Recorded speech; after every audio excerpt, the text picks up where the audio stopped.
Do pop-up matcha drink stands need special matcha machines? No, most pop-up matcha drink stands do not need special machines because matcha can be prepared with a bowl, whisk, sifter, and reliable hot water.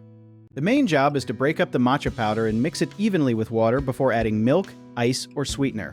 A small bamboo whisk works well, but a handheld electric frother can be faster when serving many customers. First, sift the matcha into a bowl or cup so small lumps do not remain. Then add a small amount of warm water, usually about 2 to 3 ounces, and whisk until the drink looks smooth and lightly foamy.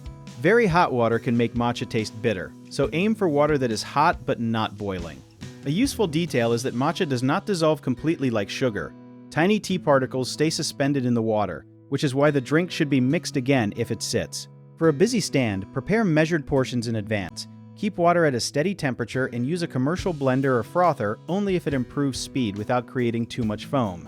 Before opening, test the recipe several times. Record the exact amount of matcha, water, milk, and sweetener, and check local rules for electrical equipment, water access, food safety, and cleaning. One common mistake is using boiling water, which can produce a harsh, bitter flavor, so use hot water that is below boiling.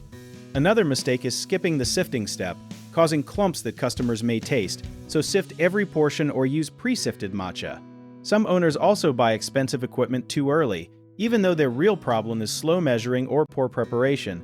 Start with simple tools, track your serving time, and upgrade only when demand proves you need more speed. If you enjoyed the video, check out our online resources that can really help get your business started in the description below.